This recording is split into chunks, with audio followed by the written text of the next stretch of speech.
Camera দে, camera দে। পানিতে পড়ে গেছে। মাই গড, শিট! চাপ দিবি না। আমি তো সাঁতার পারি না। আপনি তখন আমাকে ইচ্ছাকৃতভাবে ধাক্কাতে চলে এসেছেন। আপনি ধাক্কা লেগে আমার ক্যামেরা নিয়ে সবকিছু ভেঙে পানিতে পড়ে গেছে, আছে না? ক্যামেরা অলরেডি গন, আর কথা বলো। হ্যাঁ, এটার জন্য আপনাকে কম্পেনসেশন দিতে হবে। আমি আপনাকে কোথাও না দিয়ে কোথাও যেতে দিচ্ছি না। এক্সকিউজ মি, কি করছেন না? কি সমস্যা? আপনি আমাকে ধাক্কা দিয়েছেন। আচ্ছা আমি সরি, আমি দেখি না, সরি। আপনার ধাক্কা লেগে আমার লেন্স ক্যামেরা ভেঙে পানিতে পড়ে গেছে। পারছেন আপনাকে এটার জন্য কম্পেনসেশন দিতে হবে। আমাদের ক্যামেরার দাম হচ্ছে 2 লাখ। আমরা নতুন লেন্স নিয়ে আসছি সিঙ্গাপুর থেকে, দাম 3 লাখ। 5 লাখ আপনার জন্য দিতে হবে। থাক তো, আমি পানিতে ফেলে দেবো। জানি থেকে এই যে ছাড়ি মেরে চলে যেতে পারেন না। আপনাকে কম্পেনসেশন দিয়ে তারপরে এখানে যেতে হবে। আপনার ক্যামেরা আমি ইচ্ছা করে পানিতে ফেলি না, এটা ফেলে আমার কোনো লাভ আছে? আমি বিয়ের আসর থেকে পালাই আসছি, আমার মাথা কাজ করতেছে না। ফোন নাম্বার, ঠিকানা কিছু একটা দিন আমরা চলে লিখেন। আসবো। আমি বরিশাল যাচ্ছি আমার ফ্রেন্ডের ওখানে, আমাকে একটু বরিশাল যাওয়ার খরচটা দিয়ে একটু হেল্প করতে হবে। বরিশাল পৌঁছানোর পর সব খরচ আমি আপনাকে দিয়ে দিব। No way. Trust you. Cigarette দেন না। মানে আমরা আসলে কেউ স্মোক করি না। খাওয়ার পর সিগারেট না খেলে তো আমার ভালো ঘুম হয় না। এক প্যাকেট সিগারেট এনে দিতে পারবেন? আপনি মানে একদম সেফ ফিল করেন, আপনি এখানে একদম সেফ, কোনো আনকমফোর্টেবল ফিল করার কোনো কিছু নাই। সিগারেট একটাই? খান, সিগারেট বেশি ভালো না। আপনি চাইলে আমার পাশে বেড শেয়ার করতে পারেন, কেউ I don't mind. You know আমি সবাই ঘুমোতে পারি না, প্রবলেম হয়। কার পাল্লা যে পড়লাম আল্লাহ জানে কোন টুকুতে আমরা পড়ি। এই ভাইয়া, তোর সুইট পেটা ভাগছে। আমার ঘুম ভাঙার আগে দেখে মেয়েটা এখানে নাই। তারপর ওয়াশরুমে গেলাম, ওইখানে নাই। লঞ্চের উপরে সব জায়গায় খুঁজছি, কোথাও পেলাম না। তারপর সুরাজ সাহেবকে জিজ্ঞেস করলাম যে ভাই আমাদের সাথে যে মেয়েটা ছিল উনাকে দেখছেন? তখন বললো লঞ্চ থামার সাথে সাথে নাকি নেমে গেছে। কি সুইট একটা না বলে চলে যাবে এভাবে? তুমি তো সব চেক করো, দেখো ঠিক আছে কিনা। আমার মানি ব্যাগ আমার সাথে আছে, মোবাইল টোবাইল সব আছে। মানে মানি ব্যাগ কই তোমার? এই তো 2,000 টাকা কস মনে হচ্ছে। আমি জানতাম এমন কিছু একটা হবে। বলছিলাম না মেয়েটা চোর, টাকা নিয়ে পালাইছে। এই কথা বলবি না তো। ফির করলে অনেক কিছু চুরি করার ছিল। আমার মোবাইল, মানি ব্যাগ, তোর জামা প্যান্ট সব খুলে নিয়ে যেতে পারতো। দেন চলো টিকিট কেটে পার্কের ভিতরে ঘুরে আসি। আমি কি পার্কে বেড়াতে আসছি? না এমন হতে পারে না যে মেয়েটা লঞ্চ থেকে নেমে পার্কের ভিতরে ঢুকছে, করে উপর বসে আছে। মেয়েটাকে আমি কোথায় খুঁজবো? তুমি দেখে কেউ চিনবে? ক্যামেরাও ভালো না, একটা ছবি তুললাম সেটা আসছে, কোনো কিছুই বোঝা যাচ্ছে না। তোমাকে বলছিলাম না যে আমার ফ্রেন্ড ঢাকা থেকে আসতেছে। আসসালামু আলাইকুম আঙ্কেল। কিছু মনে করিস না, আব্বুর একটু চোখে সমস্যা আছে। জানো ছোট আম্মু তো জোর করে আমার বাসা থেকে বিয়ে দিয়ে দিতে চাচ্ছিল, ওভাবে বিয়েতে রাজি হয় না। প্রিয়া আমাকে ফোন দিল যে দোস্ত কি করবো, আমি বললাম যে চলে আয় আমার কাছে। খুব ভালো করছো, এখন কি বিয়ের বয়স হয়েছে নাকি? শেষ হবে তারপরে বিয়ে। তো নাস্তা করবে, আসো বসো। না ও আগে একটু ফ্রেশ হবে তারপরে নাস্তা করবে। আচ্ছা ঠিক আছে। মাল দিছে একদম ভালো না। 2 নম্বর মাল মানে বুঝতে দেখছো একদম অরিজিনালের মতো। কে আসছে? তোকে বলছিলাম না ঢাকা থেকে আমার ফ্রেন্ড আসতেছে, সুইটি। আসসালামু আলাইকুম। ওয়ালাইকুম আসসালাম।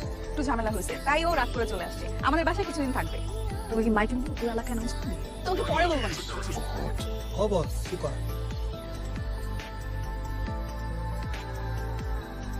আমি তো তোমার কাছে কখনো কিছু চাইনি। কোনো কিছু চাইনি মানে কি? সকালবেলা না আমার থেকে 50,000 টাকা নিলি। টাকা চাইছি, মূল্যবান কোনো কিছু চাইছি? আমি এখন বিয়ে করতে চাই। এই যে মহিলাটা বিয়ে করতে চাও, এর সাথে তো তোমার বিয়ে দেওয়া যাবে না। সে তোমার চেয়ে বয়সে কমপক্ষে 6 বছরের বড়। ওনার সাথে তো আমার ব্রেকআপ হয়ে গেছে, উনি তো আমার এক্স। আমি আকির বান্ধবী সুইটিকে বিয়ে করতে চাই। সুইটি কেন? সমস্যা কোথায়? খুবই সুন্দর, শিক্ষিত, ভালো ফ্যামিলি।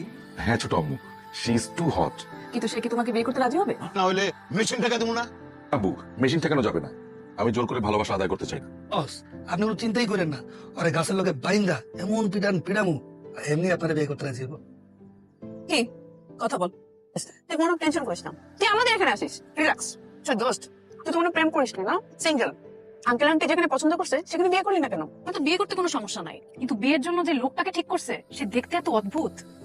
সে আমার থেকে বয়সে অনেক বড়, তার সাথে কথাবার্তা বলেও দেখছি, আমার সাথে একদমই যায় না। যে ইয়াং, গুড লুকিং, হ্যান্ডসাম, টাকা পয়সাও আছে, তারপর তোকে পছন্দ করে, তাহলে তুই তাকে বিয়ে করবি? অবশ্যই করবো।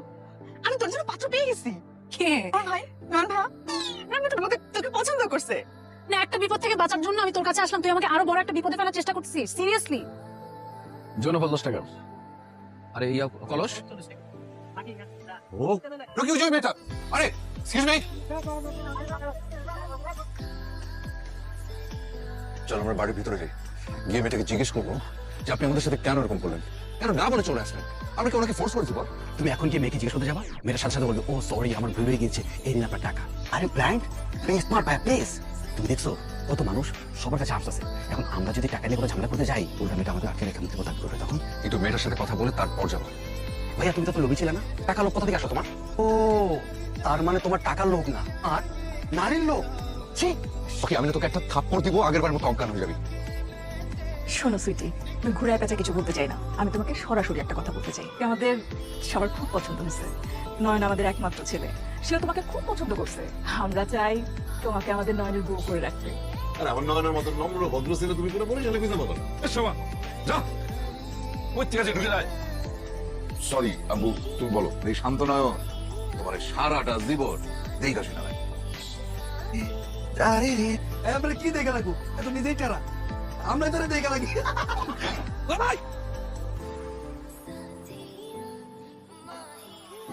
এইটা গোডাউন, এখানে কিছু নাই। আপনি এখানে কিভাবে বেঁধে গেছে কেন? ওদের সাথে চিট কেন বললেন? আপনি আমাদের না বলে কেন চলে আসছেন? আপনি জানেন আপনাকে কত টেনশন করেছি। আমি টাকা দিতে না পারলে আপনি বলে দিতেন যে টাকা দিতে পারবো না। আমার মুখের উপর স্ট্রেট বলে দিবেন যে আমি টাকা দিব না, বাস। কিন্তু আপনি না বলে কেন চলে আসবেন? আমি ড্যাম শিওর এই মেয়ে এখানেও টাকা পয়সা চুরি করতে গিয়ে ধরা পড়ছে, তারপর এখানে বাইরে রাখছে। ফালতু কথা নেগেটিভ। ওনাকে দেখে মনে হয় উনি চুরি করতে পারে। ওনার পোশাক আশাক দেখেছিস, চেহারা দেখেছিস কি সুবিধ? সে যে চোর হবে না এমন কোনো কথা নেই। আর সুন্দরী মেয়ে সব কিছু চুরি হয়। আমার ফালতু কথা। ওয়ালাইকুম সালাম ভাই, আপনি কে? আর এটা ঢুকছেন কিভাবে? জি, আমরা দুজন ঢাকা থেকে আসছি, ওই যে ওনার সাথে একটু কথা বলে চলে যাবো। হ্যাঁ, গার্লফ্রেন্ড না, বাঁচাতে আসছস? না না, গার্লফ্রেন্ড না, ওনার সাথে আমার কোনো সম্পর্ক নাই। ও মাই গড,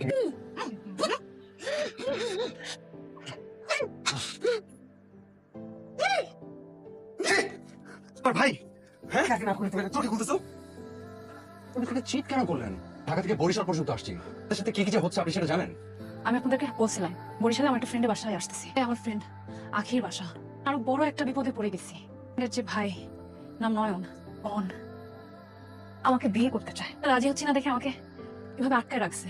হেল্প মি। তুমি বারবার কেন একটা অপরিচিত মেয়েকে বিশ্বাস করতেছো? ইউর রাইট, আসলে ঠিক বলছিস। তাতে চলো এই ক্যামেরা লেন্স আর মানে চুরি করা টাকা দান করো। আপনাদেরকে আমাকে ট্রাস্ট করতে বলতেছি, আজকাল আপনাদের দরকারও নাই। ক্যামেরা কি লেন্স এটা টাকা দিতে পারবো কিনা জানি না। আমি অনেক বড় একটা বিপদে পড়ে গেছি। আমি একা একা ফাইট করতে পারতেছি না।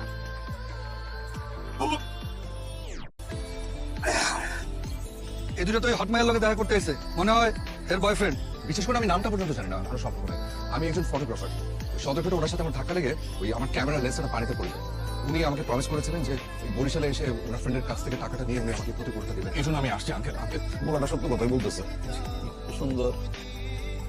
তোদেরকে এখন ক্ষতিপূরণ দেওয়া লাগবে? অবশ্যই ক্ষতিপূরণ না নিয়ে আমরা যাচ্ছি না। আমরা টাকার জন্য এখানে আসছি, নেবার। আমরা ওনাকে এটা বলার জন্য আসছি যে আমাদের টাকা লাগবে না। We are rich kid. এখান থেকে বাইরে আর সোজা টাকা রওনা দিবি। তার বরিশালে দেখছি একদম তরমুজের মতো কামড়া খাই পেলাম। তাকে কি এখানে খুব বেশি দরকার আছে? মানে ওনাকে ছেড়ে দেন, উনি আমাদের সাথে ঢাকা চলে যাক, নিয়ে যাই। উনি কি করবে না করবে সেটা তো আমাদের দেখার বিষয় না। বুঝছি আপনারা যখন তাই করছেন আমাদের দেখার বিষয় না। তোমার ক্যামেরা ফেস এত হট। চলো কালকে আমরা বিয়ে করে ফেলি। আমাদের বিয়ে শেষে তুমি তোমার বাসায় ফোন করে বলবা আমরা বিয়ে করে ফেলছি। তুমি আমাকে বিয়ে করতে রাজি না হও, কিভাবে আটকে রাখবো? সেটা কাওয়ার্ডের মতো একটা মেয়েকে বিপদের মধ্যে ফেলে আমরা দুইটা নিজের জীবন নিয়ে পালায় আসছি। মানে একটা মেয়েকে চিনি না যাই না তার জন্য কেন আমরা আমাদের লাইফটাকে রিস্ক নেবো ভাইয়া? একটা মেয়েকে বিপদের মধ্যে ফেলে আমরা দুইটা ইয়াং ছেলে পালায় চলে আসছি। আমি স্মার্ট হলাম, রকি ঢাকায় চলে যা। আমি ঢাকা গেলে তুমি এখানে কি করবা? বাঁচানোর চেষ্টা করবো। এখন ওই বাড়ির মধ্যে তুমি যদি ঢুকো আর যদি কোনো ঝামেলা করো তোমাকে কে বাঁচাবে শুনি? তুই ছাড়াও আমরা অনেক ভাই ব্রাদার আছে। আমি জানি আমি যদি বাঘের মুখেও পড়ি ওরা ঠিকই আসে আমাকে বাঁচাবে। ওরা তোমার কলিজার ভাই ব্রাদার, আমি কি ব্যবসা? ভাইয়া আমি একটা বিপদের মধ্যে পড়ছি, নিড হেল্প। বস, এই দুটো আবার আইছে। না কইছি বরিশাল থেকে সোজা ঢাকা যেতে। আমরা ঢাকা দিকে যাচ্ছিলাম, আমি হজে আপনাকে একটা অনুরোধ করি। শুনলাম আপনার বিয়ের ইভেন্টটা ভাইয়া আমি করতে চাই। আচ্ছা যা করিস। ওই ভাইয়া আপনার বিয়ে উপলক্ষে ছোট একটা উপহার ঢাকা থেকে আনাইছি।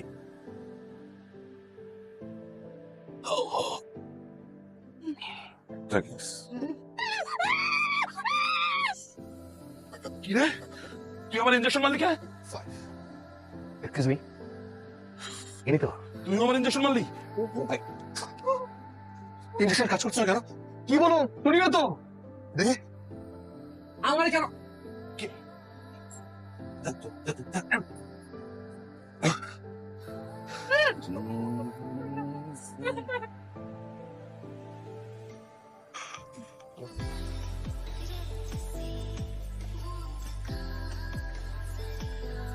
তুমি আবার আমার অ্যাকাউন্টে খুঁজছো? বাদ দে, ওকে আমাদের এখান থেকে বেরোতে হবে, চল। আপনার কিন্তু সারা জীবন আপনাদের সাথে পরে কথা বলা যাবে, পরে রিং শুট করে দেবে। তোর না বাইরে আসছিল, তুই ছাড়ছে কি? আমাদের দাঁড়া দাঁড়া দাঁড়া দাঁড়া, তুই কোন যাস? শোনা না, তুই আমার ভাইরে বিয়ে কর। দোস্ত তুই যাইস না, না না না না, তোর যাইস না, তুমি না বলে দাও।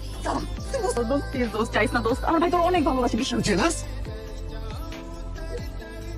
আপনি কি করছেন? কি আবার চুরি? রিয়েল চুরি? হ্যাঁ কি? কিভাবে পালাবো? নারী বা বাইক নিয়ে পালাতে সুবিধা হতো না? দেখো তো গাড়ি চাবি কোনটা? আসলে আমাকে দেখে কোনো লাভ নেই, আমি আসলে গাড়ি চালাতে পারি না। আচ্ছা বাইক, বাইকে চাবি কি? যে মানে ও বাইক চালাতে পারে। দেখেন কোনটা? ওই তিনজনে পারবো না। তুমি আমার সাথে বাইকে আসো আর আপনি আমাদের পিছনে পিছনে দৌড়ে আসেন।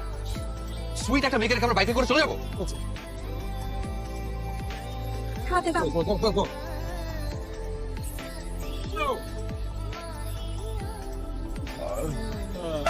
বস আমাকে তো এখনো পিনিকি কাটেনি আর আপনাদের ফ্রেশ হয়েছে আমরা একটু ফ্রেশ হই তারপরে করে ধরি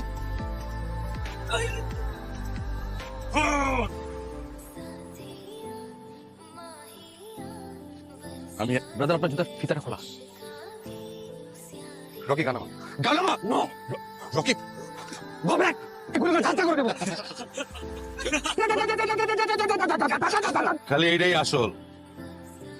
সরি ভাইয়া, জাস্ট কিডিং।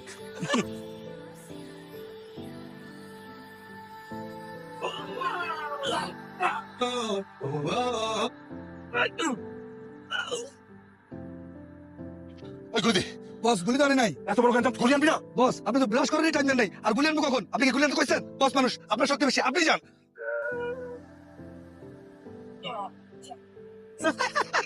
হালা তুই মনে চেনো ওই লাড্ডু ভাইয়া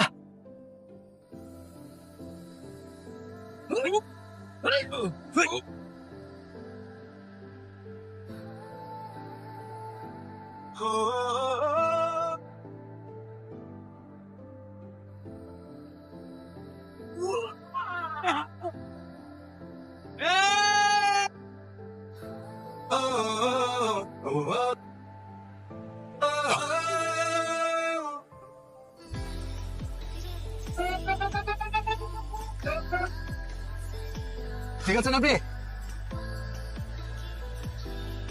ভাইয়া আপনি এখানে কোন আইছেন? কাজে রকি রকি নি নাইস টু মিট ইউ। ভাইয়া বুবুইকার মতো চেহারা আরবকে ছোট ভাই আছে নোয়াখালীতে বজরা বাজারে জাকির আস্তা টাউন। এটাও কম না। সরি কাবিলা শিবল আবু ভাই তোমাদের সবাইকে অনেক অনেক থ্যাঙ্কস। আমি জানতাম তোমরা আমাকে সেভ করার জন্য আসবাই, কিন্তু এগুলো কেমনে কি এই চপার আর্মস এত কিছু কিভাবে পেলা? কাশিমপুরে আমার এক ছোট ভাই আছে বুলেট, ওর কাছ থেকে বানা আনছি। বরপর টেনশন করতেছে ওই কাবিলা কি হলো যেতাম। আমি বলছি পাশাবে আপনার কিচ্ছু লাগতো না, কাবিলার মুখের কথা একটা বুলেট। আর আমার নোয়াখালী চেয়ারম্যান আই চেয়ারম্যানের হলা সাবেক তোমার ভাই ব্রাদাররা তোমাকে সেভ করার জন্য চপার নিয়ে আসে। হোয়াট এন এক্সপেন্সিভ গান ব্রো। খরচের তালিকা হেলিকপ্টার থেকে নামা বিনা দিয়ে দিবি। প্ল্যানিং খরচ খরচ হেলিকপ্টার বিল সকালের নাস্তা দুপুরের খাবার স্ন্যাক্স রিক্সা ভাড়া উবের ভাড়া এয়ারপোর্টে বাসা বাসতো নিচে না আরো আছে। ফোন বিল জুতা মোজা sunglass boxer T shirt jacket কান টুপি বডি স্প্রে তোমরা এগুলো কি করছো? আরে তোমরা এত খরচ কেন করতে গেলা? তোমরা তো একটা মাইক্রোডে আসতে পারতা। ভাইয়া আমরা যে জায়গায় এন্ট্রি দিও এটা তো গ্র্যান্ড হইতে হইব। আমরা যদি এরকম পাটলে না ঢুকতাম আমরা কি বাঁচাতে পারতাম? এতটা তো করে বাঁধিয়ে রাখতো। আমি কিছু শেয়ার করবো না। না না it's okay I can handle this. তোমার কলিজার ভাই ব্রাদার যা খরচাপাতি হয়েছে দিয়ে দাও। আর তুমি এরকম বিপদে বসো কেমনে? সে কেনা নাম হাই, আমি সুইটি। সুইটি। ও নাম সুইটি, আমার ফ্রেন্ড। আমরা হেতির নাম পর্যন্ত যাইতেন হারেন না, আর আমরা হেতিরে বাঁচানো হলে যুদ্ধ করতে চলে এসেছি। আরে ভাইয়া আদনান ভাই তো ঠিকই আছে, মাইয়া মানুষই তো জীবনের সব, মাইয়া মানুষের লাগে যুদ্ধ করানো লাগবে। You are right bro, I like you. এরে শিবুল্লা হেলিকপ্টারের ভিতরে বেশি কথা বলতে মানা করছি নি তোরে, একটু বড় তক করে বমি করে দিবি। চুপ করে বই থাক। আসলেই তো আপনি আমাকে চিনেন না, আমার নাম পর্যন্ত জানেন না, কিন্তু আপনার জীবন বাজি রেখে আমাকে বাঁচাতে চলে আসলেন কেন বলেন তো? থেকে প্রথম যেদিন আমার ক্যামেরা চোখ দিয়ে দেখেছি সেদিন সবকিছু কেমন যেন থমকে গিয়েছিল। প্রথম দেখাতেই থেকে আমার ভালো লেগে গেছে। তারপর থেকে যখনই আপনার মুখটা দেখি কেমন যেন মায়া মায়া লাগে।